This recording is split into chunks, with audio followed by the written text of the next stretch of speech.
Ma présentation va être un tout petit peu décalée par rapport à la présentation que vous venez d'avoir, que les différentes présentations qui étaient très centrées sur l'autisme, les troubles du neurodéveloppement chez les enfants à bas âge, parce que je vais aborder un sujet qui concerne des adolescents, voire des adultes avec troubles du neurodéveloppement ou qui ont eu des histoires de troubles du neurodéveloppement. En effet, ma présentation aurait été peut-être mieux placée après les interventions de Caroline Duré et de Pierre Cardinal en début d'après-midi, parce que c'est un peu dans la continuité des mêmes enfants quand ils évoluent à l'adolescence ou jeune adulte. Donc, c'est un peu dans la même logique, donc le fait que j'intervienne avant eux, ça devrait permettre malgré tout D'accord. de... Merci, Mathieu. Alors, donc, le sujet que je souhaitais aborder, c'est celui des enfants présentant une dysrégulation émotionnelle. Euh, alors, je vous fais un petit aperçu de la présentation telle que je souhaite vous la faire. Donc, globalement, la dysrégulation émotionnelle est un symptôme, un ensemble de symptômes transdiagnostiques qui sont très fréquents en psychiatrie, et notamment chez l'enfant et l'adolescent. Et ils ont des déterminants multiples. Euh, Quand on a ce type de dysrégulation émotionnelle, on va voir comment elle se manifeste, il y a des dynamiques interpersonnelles qui deviennent très perturbées avec l'environnement. L'environnement va être dans une posture invalidante de l'expérience de l'enfant, qui va faire recours à des comportements inadaptés, qui ont eux-mêmes un impact sur le fonctionnement autant de l'enfant que de l'environnement. Donc, on est dans une spirale très compliquée. Et donc, quand on est face à ce type de symptômes, on a besoin de réponses multiples, évidemment au niveau de l'enfant et de l'adolescent, mais encore plus au niveau de l'environnement qui participe à l'amplification du dysfonctionnement avec une souffrance qui devient très importante. Et donc, ça s'inscrit, euh, cette, cette présentation dans l'optique de la journée de privilégier, à côté des interventions directes, les interventions qui touchent à l'environnement familial et à la guidance parentale. Et je vais vous présenter rapidement un programme qui était conçu spécifiquement pour les proches d'adolescents et de jeunes adultes présentant une dysrégulation émotionnelle sévère, qui rentre dans ce qu'on appelle globalement des troubles de la personnalité borderline, qui est peut-être l'un des troubles les plus sévères en psychiatrie et qui malheureusement commence de la petite enfance, de la première enfance, avec une série d'étapes qui aboutissent à le trouble tel qu'on le voit chez l'adolescent ou le jeune adulte. Alors, globalement, la dysrégulation émotionnelle est quelque chose qui est présente dans quasiment l'ensemble des troubles en psychiatrie de l'enfant adolescent. Dans les troubles internalisés, les troubles de l'humeur, les troubles anxieux, la difficulté à réguler les émotions dans ces troubles est au premier plan, mais elle est également présente dans les troubles externalisés, les troubles qui sont davantage évidents sur le plan des comportements agis par les enfants et les adolescents. C'est présent dans les troubles du spectre de l'autisme. Il y a même des théorisations qui considèrent que l'autisme est un trouble de la régulation. De façon plus générale, la régulation, la dysrégulation émotionnelle génère des problèmes d'ajustement social qui entraînent d'autres difficultés émotionnelles avec une cascade qui est problématique. Et donc, la régulation émotionnelle est l'une des clés pour le fonctionnement adaptatif de l'enfant à son environnement. Alors, donc, je vais d'abord vous définir un peu qu'est-ce qu'est la régulation émotionnelle et qu'est-ce qu'est la dysrégulation. Alors, globalement, quand on parle de régulation émotionnelle, on parle de l'ensemble des processus qui sont autant extrinsèques qu'intrinsèques, mis en place par l'enfant comme par l'environnement, qui sont responsables du monitorage, de l'évaluation, de la modification de tout ce qui est l'intensité et la temporalité des réactions émotionnelles qu'un enfant, un individu déploie quand il a envie d'obtenir un but en tenant compte des exigences sociales. Donc globalement, c'est comment une personne s'adapte dans un contexte donné en fonction d'un certain nombre de réactions qui sont suscitées par les émotions générées par le contact avec l'environnement. Donc c'est vraiment un processus dynamique et central dans l'adaptation du sujet à son environnement. Donc c'est à la base de la socialisation et on sait par exemple jusqu'à quel point la dysrégulation émotionnelle chez les enfants à l'école est une des premières sources de dysfonctionnement, non seulement de l'enfant, mais aussi de l'environnement social et scolaire dans lequel il est intégré. Quand on parle de régulation émotionnelle, on parle d'émotion, et une émotion est globalement quelque chose de complexe qui est basé sur trois niveaux, qui est le niveau qui est celui de la régulation physiologique, l'expérience physiologique que l'individu expérimente au moment où il est confronté à un environnement ou à un événement qui est interne. Tout ce qui est le vécu émotionnel, expérientiel, subjectif qui s'accompagne, donc c'est la représentation que le sujet a de l'expérience qu'il fait, et puis toute la dimension comportementale, comment il exprime cette émotion vécue. Et donc, cette régulation de l'expérience vécue, elle peut évidemment être faite à différents niveaux. Elle peut être faite au niveau de l'attention qu'on porte à l'expérience physiologique. Elle peut être faite au niveau de toute la capacité de nommer les émotions, les identifier, les partager, mais aussi avec tous les choix des comportements qu'on met en place une fois que l'émotion est ressentie pour la moduler, la gérer ou l'anticiper, la transformer. Et donc, vous voyez les liens qui existent, qui sont très forts immédiatement entre régulation émotionnelle et fonctionnement exécutif, parce qu'il y a toute la dimension de la planification, l'anticipation, la gestion des expériences émotionnelles dans le temps. Alors, globalement, la régulation émotionnelle est quelque chose qui est sensible à énormément de facteurs. Et ce qui est important dans notre propos d'aujourd'hui, c'est qu'il existe une dimension qui est biologique, génétique sur la capacité à réguler les émotions. On n'est pas tous identiques face au vécu émotionnel, mais il y a une dimension qui est une dimension relationnelle.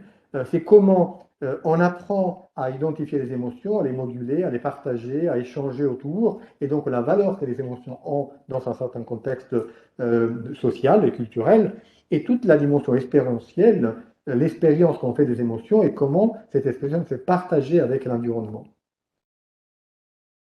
Alors, quand on est dans ce domaine, on parle beaucoup d'un concept qu'on appelle la chronométrie affective. C'est quelque chose auquel vous devriez vous familiariser parce que c'est au centre de ce qu'on fait au quotidien. Quand on est avec un enfant, on est confronté au fait que toute situation sollicite et suscite des émotions. Je vous rappelle que les émotions est un élément essentiel du pilotage du comportement d'un sujet. Ça informe le sujet de son état interne comme de l'état de ses relations avec l'extérieur. Et donc, c'est quelque chose d'essentiel dans notre adaptation à l'environnement. Donc, les émotions en soi sont positives, qu'elles soient négatives ou positives, elles sont positives pour la compréhension que le sujet a de lui-même et de l'environnement. Qu'est-ce qui se passe quand un sujet est sollicité par une émotion? Ben, il y a une activation émotionnelle. C'est le premier niveau d'activation qui est une montée de l'expérience physiologique et puis de la compréhension que le sujet a de l'émotion, avec une montée qui est plus ou moins rapide, un pic et puis progressivement un retour à la normale une fois que l'émotion a été intégrée dans la compréhension que le sujet a de la situation contextuelle. Alors, on n'est pas tous identiques face à l'expérience émotionnelle et à la gestion, à la chronométrie affective. En effet, si on prend par exemple un sujet quelconque, il peut avoir un seuil très bas ou très haut de déclenchement de l'expérience émotionnelle, éventuellement positive ou négative. Souvent, nos enfants ont tendance à avoir un seuil bas d'activation des émotions négatives, ce qu'on appelle l'irritabilité. Et donc, on peut immédiatement voir que certains enfants ont une sensibilité élevée à l'enclenchement d'une réaction émotionnelle négative face à un événement. Il y a un deuxième niveau qui est celui de la réactivité, c'est-à-dire le niveau de montée, la rapidité avec laquelle se monte jusqu'à un pic. Et là aussi, on a des enfants et nos enfants ont tendance à réagir de façon très rapide avec un pic qui est souvent très élevé, qui dépasse évidemment la capacité à moduler la réaction qui est parfois extrêmement violente. Et puis, on a un troisième niveau qui est le retour lent au niveau de base. Certains de nos enfants, en mettant un temps très très lent à revenir à la ligne de base, déjà ils partent haut, ils sont déclenchés assez rapidement, ils montent vite et puis ils mettent longtemps à revenir en arrière. Ce qui est problématique parce que la fois d'après, ils vont beaucoup plus rapidement monter. parce qu'ils ne se sont pas encore calmés, qu'un nouvel événement émotionnel va redéclencher une réaction disproportionnée. Et donc, ces trois concepts, quand on voit un enfant, il faudrait qu'on ait un peu une idée de sa sensibilité, de sa réactivité et de sa capacité à le retour de base pour comprendre comment il gère les expériences émotionnelles. Alors, par exemple, si je prends un exemple typique d'un enfant TDAH, eh bien, un enfant TDAH, certains enfants TDAH ont une tendance à partir haut, avoir un seuil d'activation très bas, avec une montée très rapide qui dépasse souvent un seuil habituel de modulation, avec plus ou moins de difficultés à revenir à la ligne de base. Souvent, les enfants TDAH typiques ont pas trop de mal à revenir à l'état de base, c'est plutôt les enfants qui développent des troubles positionnels, qui restent dans un état émotionnel négatif. Alors, quel est le problème de cette dysrégulation émotionnelle, ou cette hyperréactivité émotionnelle à ces trois niveaux? C'est que cette fragilité va produire une montée des émotions avec des jugements négatifs de la part du sujet lui-même, mais de l'environnement par rapport au comportement qu'il met en place face à une situation, mettant typiquement la frustration d'un non dit par les parents, génère une montée des émotions dysrégulées, d'une intensité excessive, qui se manifeste d'une manière non adaptée au contexte, et donc avec l'utilisation d'expressions inappropriées qui vont se simplifier et devenir parfois de plus en plus intenses et inadaptées, aussi en fonction de la réponse de l'environnement. Et qu'est-ce que va faire l'environnement? Il va avoir une attitude de jugement négatif sur le comportement, et il va avoir des réponses qu'on appelle invalidantes. Des réponses invalidantes, des réponses qui ne vont pas se syntoniser quelque part sur le besoin qui est derrière le comportement, mais sur le comportement lui-même qui est jugé comme négatif. Et donc, on va renforcer négativement le comportement par des attributions négatives au comportement lui-même. Alors, qu'est-ce que ça veut dire invalider? Invalider veut dire, par exemple, ne pas légitimer l'expérience émotionnelle de la personne, ses besoins, ses croyances. Ça veut dire, par exemple, face à un comportement qui est perçu comme négatif, eh ben, dire je ne veux pas entendre ça, tu es égoïste, donc des réactions habituelles face à des comportements qui sont perçus comme inadaptés. Plutôt que de dire, par exemple, je comprends jusqu'à quel point soit pour toi difficile dans cette situation de fonctionner ou de comprendre ou de réagir. C'est-à-dire qu'on peut, avec la même situation, valider l'expérience que la personne vit. Alors, quand on dit valider l'expérience, on ne veut pas dire qu'on est d'accord avec ce que la personne vit, on valide l'émotion qu'il vit. Et tout le monde a le droit de vivre l'émotion qu'il ressent. On ne va pas pouvoir juger, on ne va pas juger une émotion qui est un comportement, une attitude qui appartient au sujet. Donc, on peut valider l'expérience émotionnelle tout en disant qu'il y a peut-être d'autres manières de gérer la même chose. Et là, il y a tout le travail qu'on peut faire d'accompagnement à partir de la validation. Mais sans validation de l'expérience émotionnelle, il y a une invalidation de l'expérience de soi qui est problématique pour l'enfant. Ce qui se passe, c'est que involontairement, un enfant qui a un TDAH, un enfant qui a un profil autistique, un enfant qui a une difficulté de régulation émotionnelle, il va générer dans l'environnement un rejet de la communication des expériences personnelles, souvent, qui sont très intenses et inhabituelles pour le sujet qui les observe. C'est-à-dire qu'on a du mal parfois à comprendre pourquoi l'enfant réagit d'une certaine manière face à une certaine situation. Et donc, on invalide le fait que nous, on ne comprend pas l'expérience qu'il fait. Donc, on peut apprendre à invalider l'expérience et la personne à s'auto-invalider de l'expérience qu'il fait. Et donc, c'est une difficulté aussi à identifier les émotions et à les réguler, parce que quand on ne les comprend pas, on les régule aussi moins bien. On peut renforcer l'escalade émotionnelle euh, par les modalités de réaction, et puis on peut sursimplifier la résolution de problèmes, en disant mais c'est pas si difficile que ça pour toi, pourquoi tu réagis comme ça alors que ton frère dans la même situation il réagit normalement, regarde toi comment tu réagis. Donc c'est une invalidation, une sursimplification de la solution qui va renforcer la réponse négative de l'enfant. Et donc une réduction de la tolérance à la situation émotionnelle difficile. Alors, Qu'est-ce qui se passe donc quand on a une vulnérabilité émotionnelle et un environnement invalidant? C'est que la dysrégulation émotionnelle aboutit à une série d'autres dysrégulations.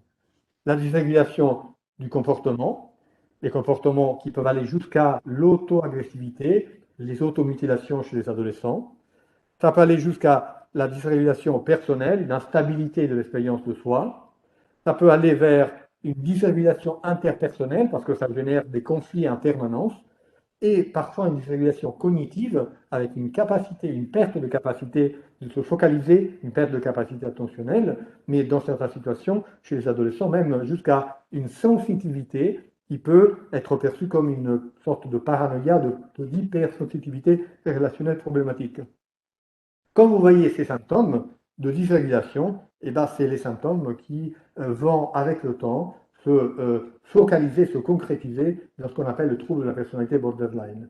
Je ne vais pas rentrer là-dedans parce que ce n'est pas l'objectif, mais on voit qu'il y a un risque de continuité d'expériences de ce type, d'invalidation, qui vont progressivement aboutir à la mise en place de comportements inadaptés qui deviennent des problèmes. Le comportement inadapté en lui-même, c'est une solution de régulation à une difficulté auquel l'enfant est confronté. Sauf que la solution devient un problème ultérieur qui est renforcé par le comportement involontaire d'invalidation de l'environnement. Je n'aime pas trop ce terme invalidation parce qu'il y a une connotation un peu morale et négative de l'environnement. Donc il serait mieux d'utiliser un terme, même si c'est le terme consacré, de difficulté à s'ajuster, un mauvais fit entre l'enfant et l'environnement qui répond à l'enfant lui-même. Alors ça, c'est ce qui m'intéresse de vous montrer, c'est que ces enfants qui font ces expériences répétées construisent une trajectoire. Et on sait qu'il existe deux grandes trajectoires qui aboutissent au trouble de la personnalité borderline. Il y en a une première qui est celle qu'on appelle de l'impulsivité. C'est vraiment les dysfonctionnements exécutifs qu'on trouve chez les enfants TDAH sévères et qui vont progressivement à évoluer vers ces dysfonctionnements plus globaux de l'ensemble du fonctionnement des régulations du sujet. Et il y a une autre voie qui est celle qu'on appelle la voie traumatogène, qui est liée à des perturbations graves, liées à des expériences de maltraitance sévère prolongée. Mais le problème, c'est que ces deux voies sont souvent réunies, parce que quand vous avez un dysfonctionnement primaire de l'impulsivité avec ces invalidations répétées, vous générez des comportements qui peuvent aller jusqu'à la maltraitance. Et l'on sait par exemple que les enfants TDAH sont davantage victimes de maltraitance que les enfants tout venant, même dans une même famille. Donc on voit que ce n'est pas uniquement le fonctionnement des parents, c'est le fonctionnement des parents et des enfants. Et donc nous, on est dans une perspective qui est totalement transactionnelle et qui essaye de s'éloigner totalement de la question de la responsabilité, mais pour voir les choses dans leur dynamique de réciproque. On a fait une étude il y a déjà quelques années qui a montré par exemple que chez les personnalités borderline en adolescence, jusqu'à 40% avaient des symptômes de TDAH présents et il y avait environ une 15% qui avaient un syndrome TDAH encore présent à l'adolescence et on voit que c'est l'une des voies qu'on connaît d'évolution vers des troubles borderline. Alors, ce qui me fait passer à la deuxième partie de mon topo, qui est celui de l'impact majeur qu'un dysfonctionnement de ce type génère dans l'environnement. Alors peut-être, ça n'a pas été évoqué ce terme spécifiquement, mais il a été question jusque-là, c'est le fardeau. Le fardeau, c'est l'ensemble des conséquences physiques, psychologiques, émotionnelles et sociales, voire financières, qui sont supportées par les aidants naturels des personnes qui ont un trouble, que ce soit avec un autisme ou autre trouble.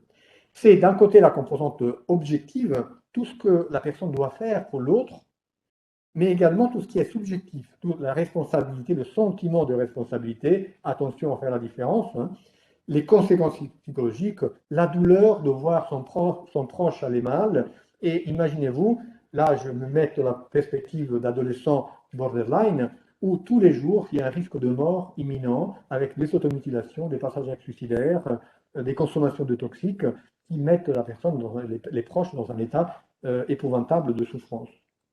Alors, globalement, les personnes en général qui sont soumises à ce type de stress ont des sentiments de culpabilité, de honte, d'impuissance, d'incertitude de tous les jours, de savoir qu'est-ce qui va se passer, de tristesse, de désespoir. C'est la stigmatisation qui est produite par le fait d'être considéré des mauvais parents. Et donc, ce fardeau émotionnel sévère aboutit par ailleurs à un remodèlement, à remodeler complètement le système familial, alors qu'il y a un système de soins qui est perçu globalement comme peu accompagnant, avec une mise à l'écart, un manque d'information, un parcours de soins opaque, avec une perte de confiance dans les professionnels. Alors tout ce qu'on fait là, et on est dans ce mouvement, c'est pour aller à l'encontre de cette dynamique qui a été quand même dominante en psychiatrie depuis des années, et que je pense que là, on est vraiment dans un changement de paradigme. Et la nécessité d'un système dédié pour s'occuper de tout ce fardeau. Et donc, toutes les stratégies de guidance parentale rentrent dans cette idée de soutien dédié, dans lequel il y a la dimension de psychoéducation, mais c'est une partie de la dimension sur laquelle on travaille. Bon, il y a le fardeau financier qui n'est pas le dernier auquel il faut penser. Alors, quand on est donc confronté à ce type de dynamique, il faut aussi penser que c'est fortement interpersonnel.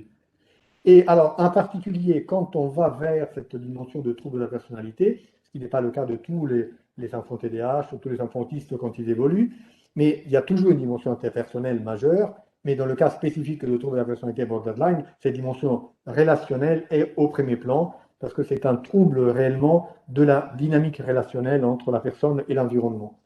Et donc, il est essentiel d'envisager d'intervenir sur l'environnement familial par la psychoéducation, les entretiens familiaux, les liens avec les proches, la thérapie familiale et toutes les stratégies que nous pouvons mettre en place. Alors, nous, on a travaillé beaucoup depuis quelques années, en lien avec des associations internationales, autour d'un modèle qui s'appelle Connexion familiale, Family Connection, qui a été développé spécifiquement pour les troubles de la personnalité borderline, euh, euh, qui sont l'un des troubles qui sont les moins connus et les moins soignés en psychiatrie, alors que c'est parmi les troubles qui ont le plus d'impact et de consommation de soins par ailleurs. Et donc, on s'est appuyé sur un modèle qui a été développé par des équipes américaines qui se base sur la thérapie comportementale et dialectique, et dont l'objectif est vraiment de travailler toute cette dynamique transactionnelle qui est générée par cette fuite mal ajustée entre l'enfant, l'adolescent et l'environnement. Alors, nous avons construit une association, un lien avec une association internationale, et on a travaillé beaucoup ces dernières années pour la diffuser. Et là, il y a un réseau national qui s'est constitué, qui commence à être relativement efficace. Alors, qu'est-ce que c'est, quel est l'objectif de cette association et de ce programme qui est porté par l'association? Ben, c'est former les professionnels à un programme spécifique pour la dysrégulation émotionnelle, être un lieu de ressources, un lieu d'échange, favoriser la recherche, sensibiliser le pouvoir public et actualiser les connaissances. Alors, comme toute association, c'est des missions multiples, mais le programme est au cœur de l'association. Alors, quelle est la spécificité de ce programme? D'abord, c'est un programme qui s'adresse aux proches et pas aux patients, ça c'est le principe de la psychoéducation, mais avec la spécificité qu'il est porté par des proches et des professionnels. En réalité, dans le modèle américain, c'est uniquement les proches qui portent le programme, alors que nous, on préfère un modèle mixte proche et professionnel. L'objectif est d'améliorer la compréhension qu'ont les proches du trouble et de toute la dynamique dans laquelle ils sont impliqués. Ça se passe comme classiquement avec des séances hebdomadaires de 2 heures, dans lesquelles il y a un certain nombre de thèmes qui sont abordés, dans lesquels on essaie d'intégrer des professionnels et des proches. Donc on essaie de mélanger pour être aussi à un même niveau. Il y a des professionnels qui participent, mais comme s'ils étaient aussi dans la posture des parents qui apprennent. Et au niveau de ceux qui conduisent le programme, être en même temps proche ou professionnel. Alors, quel est le contenu de ce modèle?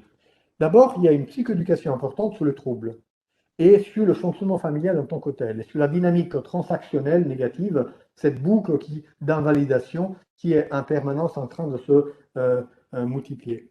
On essaye de partager les expériences, une dimension expérientielle d'échange entre les proches, ce qui est quand même une dimension essentielle. Il y a un niveau de solitude qui est réellement impressionnant d'autant plus que c'est des troubles dans lesquels on identifie le proche comme incapable de s'occuper bien de leurs proches. Et puis on développe un ensemble de compétences individuelles et familiales pour gérer les réactions émotionnelles négatives. L'objectif n'est pas de s'occuper du proche, enfin du proche malade, mais de s'occuper d'eux-mêmes. La cible, c'est les proches, les parents, par exemple, eux-mêmes, qui vont acquérir de nouvelles compétences pour gérer leur propre fonctionnement et de conséquence sur le fonctionnement interactionnel et relationnel avec le proche. On ne donne pas de conseils sur comment gérer le proche difficile. Ça, c'est quelque chose qui revient secondairement. Donc, on travaille sur des compétences relationnelles de pleine conscience, de régulation des émotions, de mise en place de communication efficace, de validation, de gestion de problèmes. Donc, tout un tas de modules qui sont typiques de la thérapie cognitive comportementale dialectique. Alors, qu'est-ce que c'est la thérapie comportementale dialectique? Je ne vais pas évidemment vous la présenter en quelques secondes.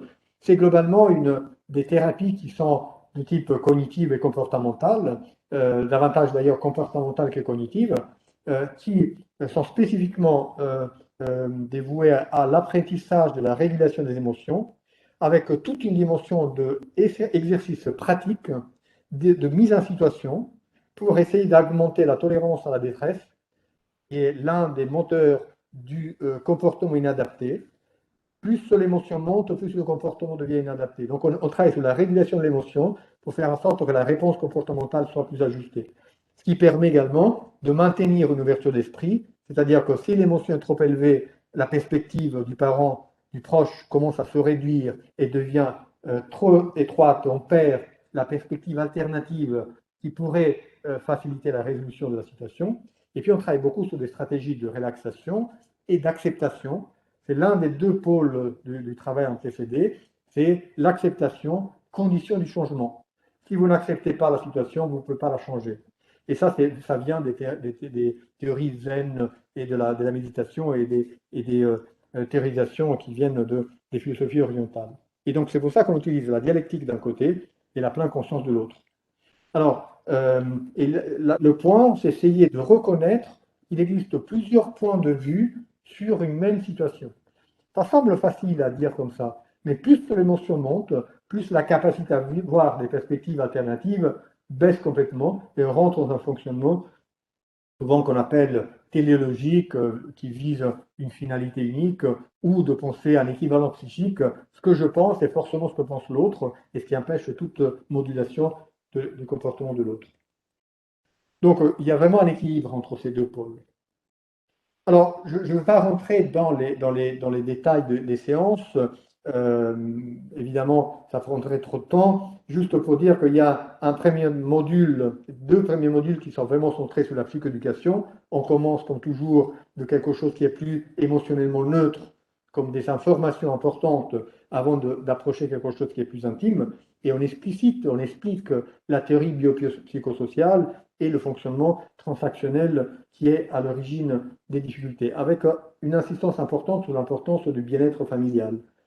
On a tout un deuxième bloc de modules qui est centré sur la capacité à être en attention relationnelle. Comment être attentif à ce que l'autre transmet comme information et comment gérer au mieux l'environnement familial avec toutes les contraintes et notamment des apprentissages, comment ne pas juger le comportement de l'autre, comment accepter les émotions, comment accepter les comportements parfois inadaptés de l'autre, parce que ces compétences de base vont par la suite te permettre, via la validation notamment, qui est un concept central, de gérer les problèmes les plus complexes. Et donc, globalement, c'est vraiment travailler autour de connaissances, régulation de l'expérience émotionnelle, et puis par la suite, régulation et résolution de problèmes, qui est la troisième étape. Alors, juste pour vous donner deux exemples d'une simplicité qui semble affligeante, mais qui va vous montrer comment on travaille de manière la plus simple possible, la plus ludique. Qu'est-ce que c'est l'acceptation d'un comportement? Eh bien, il pleut, et vous pouvez maudire le monde entier parce qu'il pleut. Ou vous pouvez dire il pleut. C'est-à-dire que comment la même chose, en fonction de la manière que vous avez de vous la représenter, va pouvoir être régulée émotionnellement de façon différente.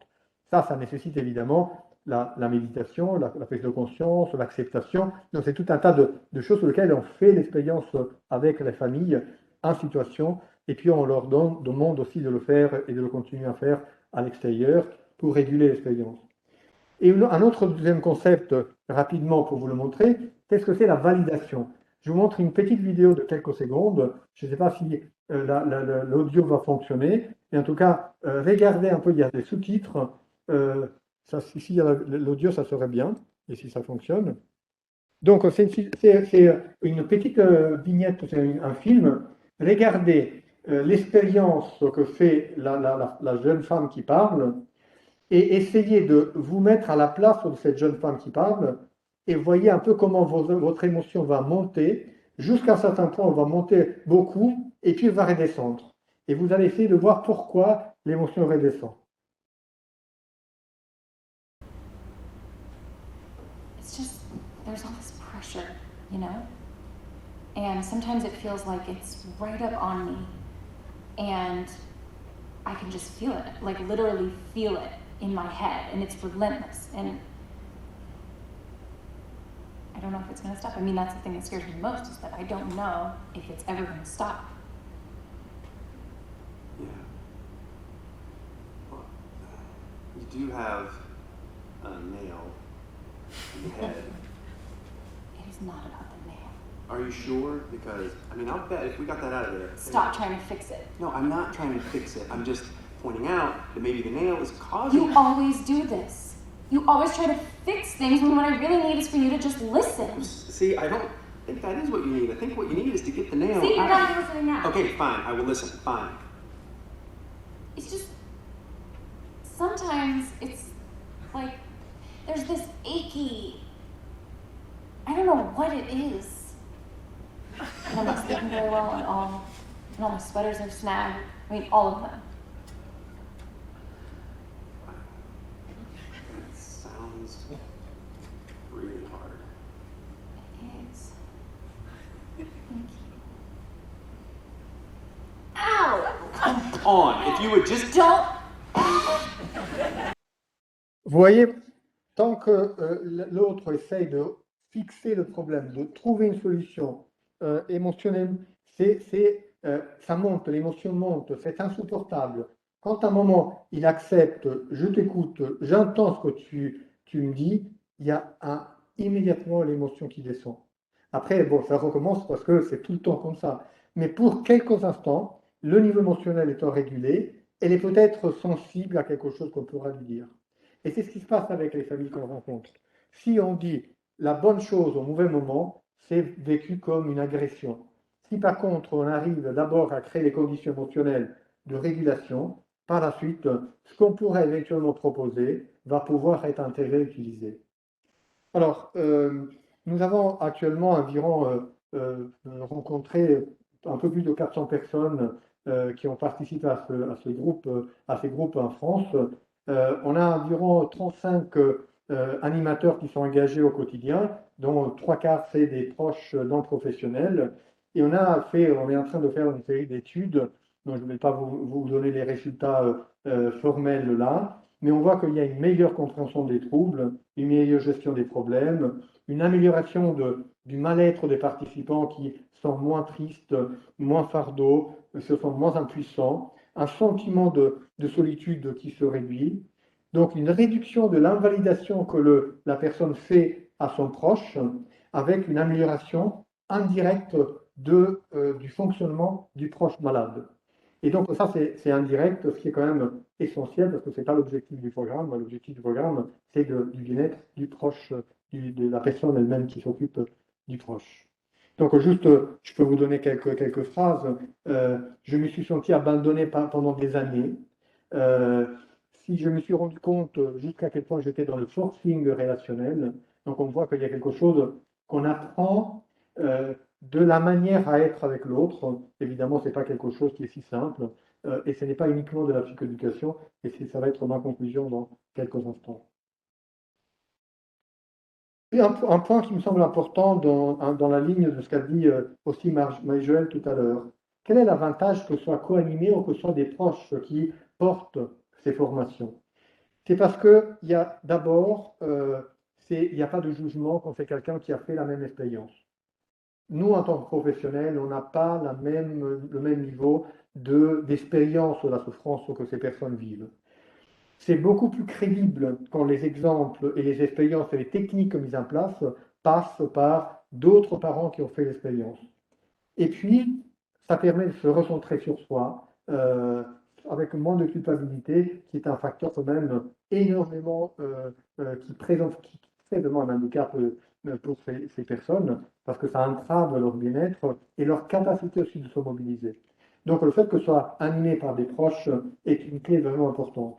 Le fait qu'elle soit animée par avec un professionnel ajoute évidemment le fait d'une compétence, d'une crédibilité, d'une expertise qui peut être aussi partagée à partir du moment où on ne se met pas sur un pied de supériorité. Donc il faut vraiment qu'on soit sur un pied d'égalité. J'ai mon expérience, j'ai ma perspective, tu as ton expérience et ta perspective. Les deux sont valides. Et donc c'est ensemble qu'on a une perspective plus complexe. Et donc, ça permet par ailleurs de renouer la confiance avec les parents qu'on a un peu effectivement éloignés de nos pratiques un certain nombre d'années.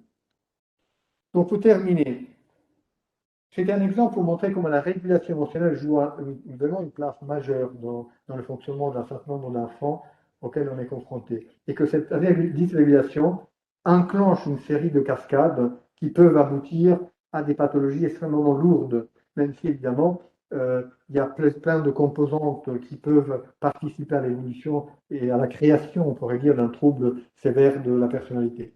Mais on a besoin de programmes spécifiques comme celui-là pour voir et modifier le fonctionnement, la dynamique interactionnelle. Mais je termine avec quelque chose qui, à mon avis, on partage tous quand on fait de la psychoéducation des groupes de guidance.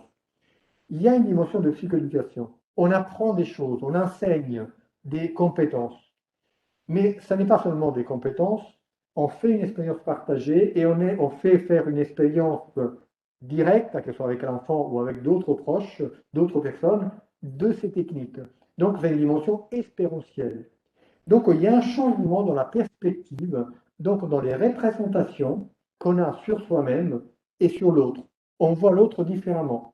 À partir du même comportement, on le voit différemment parce qu'on s'est un peu décalé avec une perspective alternative. Et ça, c'est la définition d'une psychothérapie. Donc, disons que la psychoéducation peut être de la psychothérapie à partir du moment où on met l'expérience, le changement de perspective sur soi, le changement de les représentations, et à ce moment-là, c'est vraiment dans le domaine de la psychothérapie. Et donc, sauf qu'on ne l'appelle pas comme ça, parce que ça permet probablement de mettre l'accent davantage sur la compétence des parents plutôt que sur notre propre compétence, qui nous met à nouveau sur un pied de supériorité, qui est pour un certain nombre de parents problématique. Voilà, d'où l'intérêt du programme que développe Marie-Joëlle, sur comment permettre avec chaque famille de développer ce qui est le plus proche de leur capacité, leur modalité d'apprentissage et leur possibilité d'accéder à quelque chose. Rappelons-nous que quand on parle de disponibilité à une thérapie, on parle de disponibilité psychique, de ce qui est capable d'être utilisé, et donc on doit proposer quelque chose qui soit pertinent, et pas ce que nous on a envie de proposer, mais ce que la personne pense intéressant, pense possible d'utiliser, et donc on s'en approprie d'une façon active. Et puis il faut la recherche toujours. Merci.